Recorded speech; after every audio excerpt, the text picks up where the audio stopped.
మరి దీని వెనకాల ఆంతర్యం ఏంటి? నరుని కష్టమును బట్టి ఐశ్వర్యవంతుడు కాదు, యెహోవా ఆశీర్వాదము ఐశ్వర్యం ఇచ్చును. ఈ మాట ఎంతమంది నమ్మగలుగుతారు?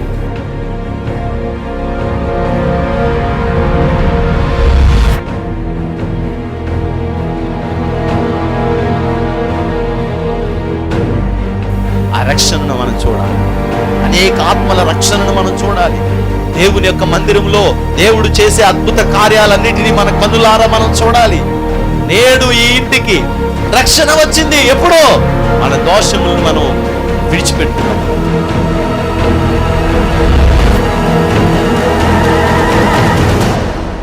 నీ పాపములు శారీరకంగా మరలా చేయకుండా సిద్ధపడి, నువ్వు ఇదిగో నా పాపాన్ని నేను వదిలిపెట్టేశాను, ఇదిగో నేను స్తుతిస్తున్నాను, నేను తప్పు చేశాను ప్రభా అని నువ్వు ఎప్పుడైతే వదిలేసి దేవుని దగ్గర ప్రార్థన చేయడం మొదలుపెడతావో, పరిశుద్ధాత్మ అగ్ని వచ్చి నిన్ను తాకి శుద్ధి చేసి ఈ పాపములో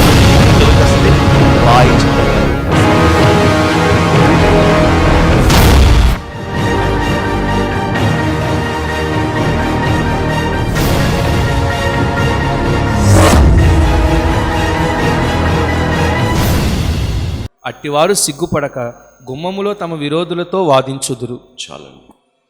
దేవుని యొక్క సన్నిధిలో ప్రభువు తన ఆత్మ ద్వారా మనతో ఈరోజు కూడా మాట్లాడును గాక. చదవబడిన వాక్య భాగంలో కొన్ని ప్రాముఖ్యమైన విషయాలు ఉన్నాయి. సహజంగా ఈ వాక్యం పెళ్లి సందర్భాలలో చెప్పుకుంటూ ఉంటాం, వివాహ సందర్భాలలో ఈ వాక్యం జ్ఞాపకం చేసుకుంటూ ఉంటాం. ఎక్కువ శాతం పెళ్ళిళ్ళలో 127వ కీర్తన, 108వ కీర్తన తప్పనిసరిగా ఈ 2 కీర్తనలు చాలా ప్రాముఖ్యంగా చదవబడతా ఉంటాయన్నమాట. అయితే నేను ఈరోజు చెప్పాలనుకుంటున్నది దేవుడు కట్టించే ఇల్లు అనే దానికోసం కాదు, కానీ లేకపోతే దేవుడు పట్టణాన్ని కాపాడాలి అనుకుంటే ఎలా కాపాడుతాడో అని చెప్పాలని కాదు, కానీ ఒక ప్రాముఖ్యమైన విషయం మీకు చెప్పాలని ఆశపడతా ఉన్నాను. అదేంటంటే, తన ప్రియులు నిద్రించుచుండగా ఆయన వారికి ఇచ్చుచున్నాడు. తన ప్రియులు నిద్రించుచుండగా ఆయన వారికి ఇచ్చుచున్నాడు అని రాయబడింది. ఈ పై వచనాల్లో ఏమన్నాడంటే, మీరు దేవుడు కట్టకుండా మీరు ఇల్లు కట్టినా ప్రయోజనం లేదు అంటాడు.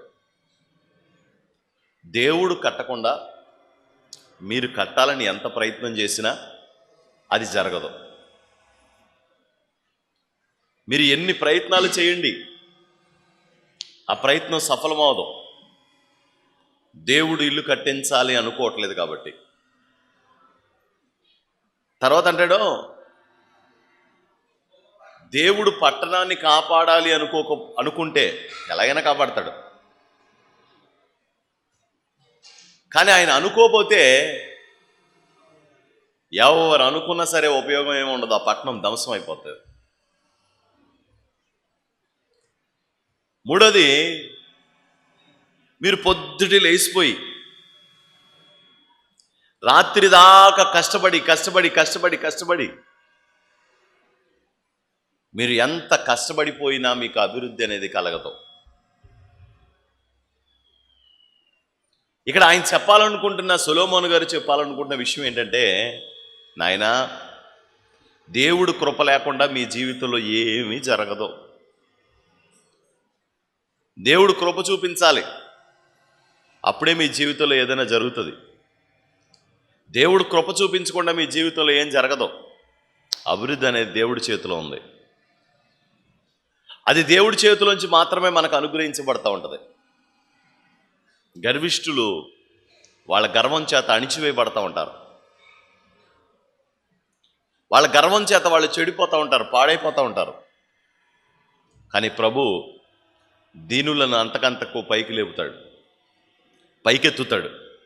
దేవుడు సహాయం చేస్తాడు. మనుషులు తమ బలము చేత కానీ తమ శక్తి చేత కానీ ఏమీ చేసుకోలేరు, ఏమీ నెరవేర్చలేరు. కానీ దేవుడు తన బలము చేత సమస్తము నెరవేర్చగలడు. ఈ విషయం గ్రహించినప్పుడే మనిషి జీవితంలో అభివృద్ధి అనేది కలుగుతుంది. నేను ఇల్లు కట్టాలనుకున్నప్పుడు నువ్వు కట్టాలనుకోకపోయినా నేను కడతాను, అంతే. అది నేను కట్టాలనుకున్నాను కాబట్టి. యెహోవా పట్టణమును కాపాడాలనుకోకపోతే ఎవడు కాపాడగలడు పట్టణాన్ని? దేవుడు కాపాడాలనుకోవాలి. అంటే ఇక్కడ ఆయన యొక్క మనసులో ఉన్న ఆలోచన ఏంటంటే, మీరు మనుషుల మీద ఏదో అనుకుంటున్నారు, వీళ్ళుంటే భలేగుండేదండి, వాళ్ళుంటే భలేగుండేదండి, వీళ్ళు కనుక నిలబడి ఉంటే బాగుండేదండి, వీళ్ళు మనకు సహాయం చేస్తుంటే బాగుండేదని మనం అనుకుంటాం. వాస్తవమే, మనుషులం కదా మనం.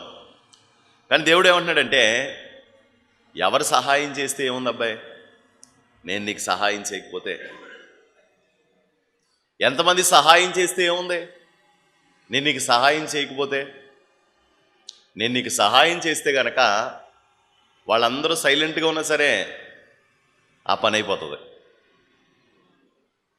వాళ్ళందరూ మూకుముడిగా ప్రయత్నం చేసినా సరే నేను గనక చెయ్యాలి అనుకోకపోతే గనక అదేమవుతుందంటే హోల్డ్లో ఉండిపోద్ది, అలా ఆగిపోద్ది. దాన్ని ఎవడు చేయలేడు పూర్తి. ఒకరోజు యెహోషువ ఈ యొక్క యెరికో కోట గోడ చుట్టూ తిరగమంటున్నాడు. ఇశ్రాయేలీయులందరూ కూడా కోట గోడ చుట్టూ తిరగడానికి ప్రయత్నం చేస్తున్నారు. ఇశ్రాయేలీయులు సర్వ సమాజం అనుకుంటున్నారన్నమాట. మోషే గారు అయితే మమ్మల్ని కొంచెం వెసులుబాటు ఇచ్చేవాడు, యెహోషువ గారు మరీ దారుణంగా ఉన్నాడు. ఈ ఊరు చుట్టూ తిరగమంటున్నాడు, పట్టణం చుట్టూ తిరగమంటున్నాడు అని చెప్పి అనుకుంటా ఉండుంటారు బహుశా. నీకు పొట్టెక్కువ, దేవునికి స్తోత్రం, హల్లెలూయా. ఈయనకి కొంచెం బలం ఎక్కువ, తిరగాలి, ఎట్టి బస్సులో తిరగాలంటున్నాడు. సాయంత్రానికి తిరిగి వచ్చేసి అందరి కాళ్ళు బొబ్బలు వచ్చేసినాయి. బొబ్బలు వచ్చేసిన తర్వాత అందరు రెస్ట్ తీసుకుంటున్నారు హాయిగా. మళ్ళీ ఉదయకాలమే మళ్ళీ లేచి ఈరోజు కూడా తిరగాలి అబ్బాయి మీరు అందరూ అంటున్నాడు. కాళ్ళు ఇంకా బొబ్బలు తగ్గలేదు, మళ్ళీ తిరగాలంటున్నాడు ఏంటి అనుకుని కొనుక్కుంటా మొత్తానికి బయలుదేరారు. మళ్ళీ తిరిగి మొత్తం వచ్చారు చుట్టూ. మళ్ళీ వచ్చి మళ్ళీ సాయంత్రం రెస్ట్ తీసుకుంటున్నారు, పడుకున్నారు. ఉదయకాలం మళ్ళీ లేచిన తర్వాత ఈరోజు కూడా తిరగాలి మీరు అంటున్నాడంట. మమ్మల్ని చంపేద్దామని ఏమన్నా పెట్టుకున్నావేంటి, పెద్ద కంకణం ఏమైనా కట్టుకున్నావేంటి? ఇశ్రాయేలీయులు ఎక్కువైపోయారని చెప్పి 12 గోత్రాల నుంచి కొంతమందిని దేవుడు తీసేయమన్నాడేమో, అందుకే తెగ తిప్పేస్తున్నాడు మనల్ని. తిరిగి తిరిగి చచ్చిపోతామేమో అనుకున్నారంట. ఎన్నోసారి? 3వసారి. మళ్ళీ 4వసారి సాయంత్రానికి తిరిగి మళ్ళీ సాయంత్రం అయిపోయిన తర్వాత మళ్ళీ పొద్దున్నే బోరవుతున్నాడు. 3 రోజులు అయిపోయిన తర్వాత 4వ రోజు అలవాటు అయిపోయింది వాళ్ళకి. దేవునికి స్తోత్రం. నన్ను కూడా చాలా మంది తిట్టుకుంటారు కానీ తర్వాత అలవాటు అయిపోద్ది. 4వ రోజు తిరిగిన తర్వాత అలవాటు అయిపోయింది. ఇలా అనుకున్నారు ఇక మనకు వేరే డ్యూటీ లేదు. ఏ డ్యూటీ? తిరగడమే. వేరే డ్యూటీ అంటే ఏమీ లేదు అంటే తిరగడమే. మనం పొద్దున్న లేచిపోయి చక్కగా తిరిగేస్తున్నారు. కానీ ఒక మాట చెప్పాడు ఆయన, ఇశ్రాయేలీయులారా శబ్దం చేయకుండా తిరగండి. ఎలా తిరగాలి? నిశ్శబ్దం. ఇది ఒక పెద్ద ప్లస్ పాయింట్ అయింది వాళ్ళకి. ఎక్కువ మాట్లాడడం వల్ల బాడీలో ఎనర్జీ పోతుంది. తక్కువగా మాట్లాడే వాళ్ళు తెలివైన వాళ్ళు అంట, ఎక్కువగా మాట్లాడే వాళ్ళు తెలివి తక్కువ వాళ్ళు అంట. మీరు తక్కువగా మాట్లాడేవాళ్ళ ఎక్కువగా మాట్లాడేవాళ్ళ? మేము ఈ రోజు నుంచి తక్కువగా మాట్లాడాలనుకుంటాం కానీ వాళ్ళకి అట్టుపండు కథ ఇస్తామంటే అట్టుపండు గురించి చెప్పేయాలి అంటే ఆగలేరు వాళ్ళు, ఆనందం వచ్చేస్తుంది. చాలా ఎక్కువ మాట్లాడుతూ ఉంటాం. కానీ ఇక్కడ ఏమన్నాడంటే మీరేం మాట్లాడద్దు, సైలెంట్గా తిరగండి అంతే. మళ్ళీ 6వ రోజు వీళ్ళకి ఏం అలవాటు అయిపోయింది? తిరగడం అలవాటు అయిపోయింది. తర్వాత ఏం అలవాటు అయిపోయింది?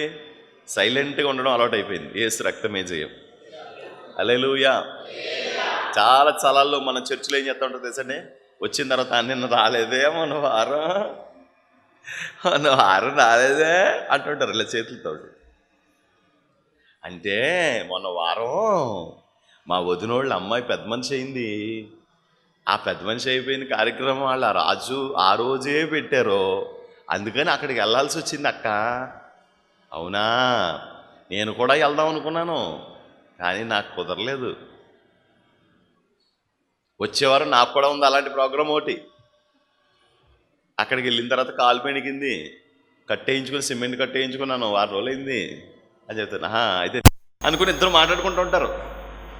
దేవుడి మందిరంలో సియోన్లో చెప్పాలి, ఈ వాక్యం మీకు తెలియకపోవచ్చు, చెప్పండి.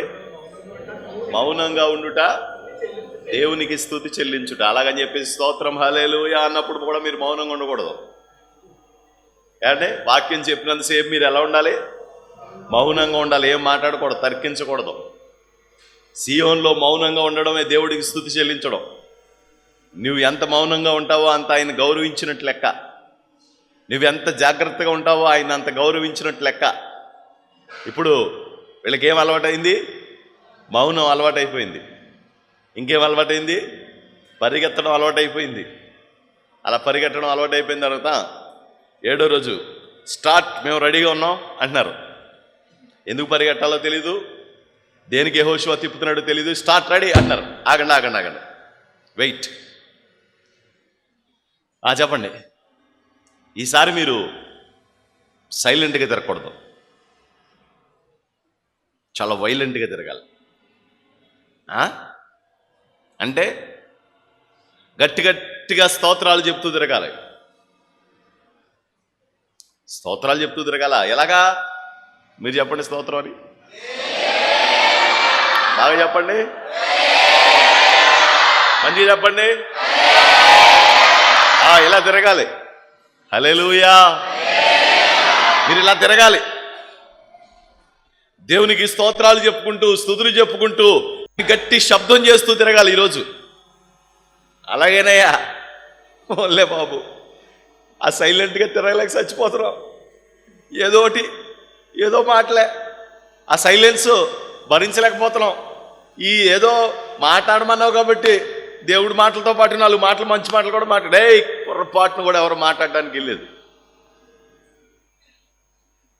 ఏమన్నా మధ్యలో ఏమన్నా ఆగితే కనుక మాట్లాడుకోండి, కానీ అంతవరకు మీరు పరిగెత్తే అంతసేపు ఏం చేయాలి? స్తోత్రాలు చెప్తూ తిరగాలి అన్నాడు. అన్న తర్వాత వాళ్ళు రెడీ వెళ్ళిపోమంటావా అన్నాడు. వెళ్ళిపోండి, కానీ మీరు నడిస్తే ఈరోజు ప్రయాణం అవదా అన్నాడట. నడిస్తే అవదా? ఈరోజు మీరు తిరగవలసింది ఒక్కసారి కాదన్నాడట. ఒక్కసారి కాదా? అయ్యి బాబా 2 సార్లు మేము తిరగలా. 2 సార్లు నేను తిరగటాను. అలాగే అయితే 7 సార్లు తిరగాలండి. ఒక్కొక్కడు గుటకలేసేస్తారు. ఏంటి 7 సార్లు తిరగాల? ఒకసారి తిరిగితే సాయంత్రానికి బొబ్బలు ఎక్కిపోతుంటే 6 రోజులు తిరిగింది, 1 రోజు తిరగాల. అదంతా నాకు తెలీదు. మీరు ఈరోజు 7 సార్లు తిరగాలంతే. దేవునికి స్తోత్రం. హల్లెలూయా హల్లెలూయా.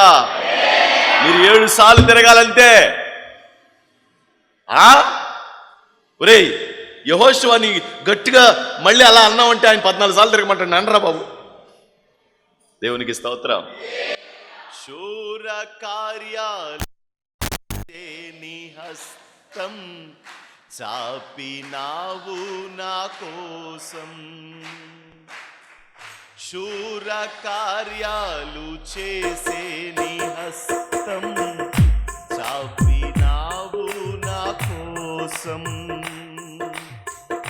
మంటి మనిషిని జ్ఞాపకం చేసుకున్నావు వందనం, మంటి మనిషిని జ్ఞాపకం చేసుకున్నావు వందనం. స్తుతి స్తుతి స్తుతి స్తుతి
అలా పాడుకుంటూ తిరిగితే వాళ్ళు పాడుతున్న పాటకి,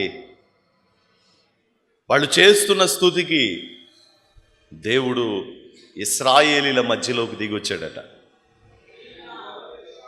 మనం పాడేటప్పుడు దేవుడు మన మధ్యలోకి దిగి వస్తాడు. మనం ఆరాధించేటప్పుడు దేవుడు మన మధ్యలో ఉంటాడు. మనం ప్రార్థించేటప్పుడు మన పక్కనే ఉంటాడంట దేవుడు. ఎవరైతే ప్రార్థించే వాళ్ళుగా ఉన్నారో వాళ్ళ పక్కన ఆయన చెవి పెట్టుకుని వెంట ఉంటాడంట. అయితే యెహోవా యందు భయభక్తులు కలిగిన వారిగా మనం ఉండాలి. దేవుని యందు భయం కలిగిన వారిగా మన జీవితాల్లో మనం ఉన్నప్పుడే ఆ కృపను మనం అనుభవించగలుగుతాం. దేవునికి స్తోత్రం. అయితే 7వసారి వాళ్ళు కేకలు వేసి తిరుగుతుంటేనంటే ఎరుకో కూలిపోయిందంట. కూలిపోయిన తర్వాత అందరూ చూసి ఆశ్చర్యపోయారు. ఆయన ఏదో ఊరికినే తిరగమన్నాడు అనుకున్నాను, కానీ ఇలానే అనుకున్నావా? కూలిపోయింది.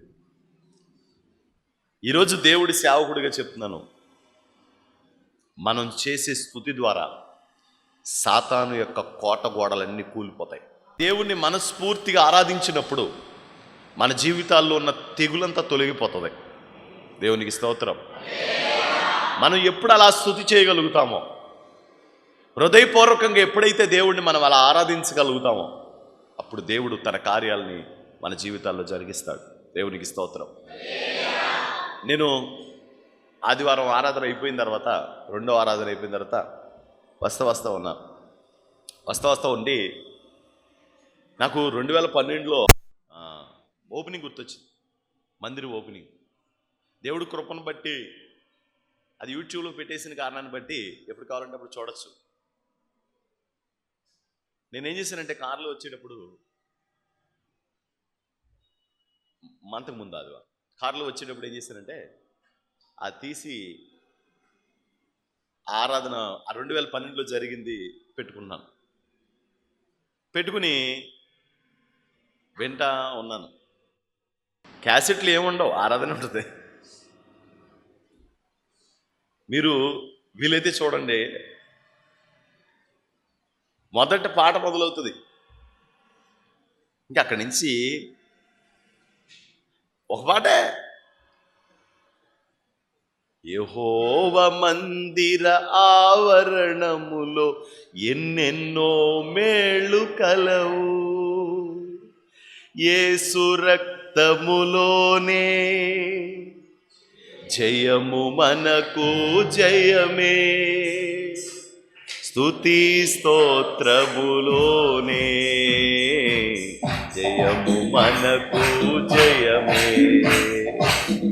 యేసు రక్తములోనే జయము మనకు జయమే, స్తుతి స్తోత్రములోనే. అదే అదే ఎంతసేపు చూసినా అదే వస్తుందండి. పోనీలే ప్రజలందరూ ఇసుకెక్కిపోయి ఏమైనా ఉన్నారంటే అందరూ కూడా ఆత్మలో ఆరాధిస్తారు. ఎవడు కళ్ళు తెరిచి చోట్ల ఈ చిన్న చిన్న పిల్లలు తప్ప, చిన్న చిన్న పిల్లలు గొడవలు ఆడుకున్నారు తప్ప, ఇప్పుడు రివర్స్ అయింది. చిన్నపిల్లలు అక్క ఆరాధన చేసుకుంటుంటే పెద్దోళ్ళు గొడవలు ఆడుకుంటున్నారు. ఆరాధనలు ఏమంటో తెలుసండి, పెద్దోళ్ళు అందరూ ఆత్మలో ఆనందిస్తూ ఉంటారు. నీకు స్తోత్రాలు నాయన, ఇంత గొప్ప మందిరం మాకు ఇచ్చినందుకని. చిన్నపిల్లలు అందరూ మా అమ్మ ఎదురుంది, నేను ఎదరికెళ్తాను. ఇప్పుడు పెద్ద పెద్దోళ్ళు అందరూ అప్పుడు చిన్నోళ్ళు. ఇది ఇలా కాదండి, అలా కాదండి అని చెప్పి వాళ్ళు అందరినీ చూస్తుంటే చిన్న చిన్న చిన్న చిన్న పిల్లలు వాళ్ళని చూసినప్పుడు వీళ్ళ దేవుడు మందిరంలో పెరిగిపోయారు అనిపించింది నాకు. హల్లెలూయా. దేవుడి మందిరంలో పెరిగేలో పెద్దోళ్ళు అయిపోతున్నారు. ఆయన చల్లటి నెక్కల నీడలో, సురక్షితమైన ఆయన కాపుదల్లో ప్రభువు ఈ పిల్లల్ని బలపరుస్తున్నాడు. చిన్న చిన్న పిల్లలు, పెద్దోళ్ళు ఎవ్వరూ కూడా కళ్ళు తెరిచి చోట్ల దేవుడిని ఆరాధించుకుంటున్నారు. ఆ తర్వాత లోపలికి వెళ్ళాం. ఆ తర్వాత యువరాజు గారు పాట పాడాడు. ఓ 2-3 పాటలు పాడిన తర్వాత సరే అందరూ లేచి ఆరాధన చేద్దాం అన్నాను, క్యాసెట్ అయిపోయింది. ఆడి క్యాసెట్ అయిపోయింది, వీడియో తీసి వాడు క్యాసెట్ అయిపోయింది. ఏం పాట పాడుతాం తెలుసండి? ఈరోజు ఆరాధనలో పాడేరే పాట అప్పుడే ఫస్ట్ సారి ఆ పాట పాడారనమాట మందిరం ఓపెనింగ్. అందరూ ఆత్మలో ఆరాధిస్తున్నారు. రాజు మనం ప్యాడ్ కొట్టాం కదా అప్పుడు, ఏంటది అంగో డ్రమ్ము కదా, అంతేనా? ఇంకేం లేవు, ఏం లేవు. ఈ ప్యాడ్లు లేవు, కీబోర్డ్లు లేవు, ఏమి లేవు. కానీ ప్రజలు మాత్రం ఆత్మలో ఆనందిస్తూ ఉన్నారు. అంటే వస్తువు కాదు అండి, ఆత్మలో ఆరాధించాలి. అందరు ఏక మనస్సులోకి రావాలి. సరే చూస్తున్నాను, అలా చూస్తున్నాను, వింటున్నాను. అప్పటికి అర్ధ గంట అయినా 30 గంట అయినా ఆ పాట పాడుకుంటూ దేవుడిని ఆరాధించుకుంటూ తన్మయించాను. స్తుతి స్తోత్రాలు మన జీవితంలో ఆశీర్వాద పదాలు. ఆమేన్, హల్లెలూయా. మన మనస్సంతా కూడా రీఫ్రెష్ అవుతుంది, నూతనంగా మారిపోతుంది. ఇవన్నీ అక్కర్లేదని కాదు, ఇంకా ఇంకా ఎక్కువ వాయిద్యాలు ప్రభు మనకి ఇవ్వాలి. ప్రభు మనకు ఒక తబలాను కూడా ఇవ్వాలి, ఒక గిటార్ని కూడా ఇవ్వాలి. జాజులు గీజులు వద్దు, అంత శబ్దం మనం భరించలేం. ఇంకా ఒక మంచి ఫ్లూట్ కూడా ఇవ్వాలి ప్రభు మనకి. వీటన్నిటితో మనం ప్రభువుని ఆరాధించాలి. కానీ అప్పుడు ఏమి లేవు, కానీ ఆరాధన మాత్రం చేస్తున్నాం. మీరు ఇంటికి వెళ్ళి చూడండి సార్, అలాగా ఎవడో అసలు సర్వశక్తి మంతుడా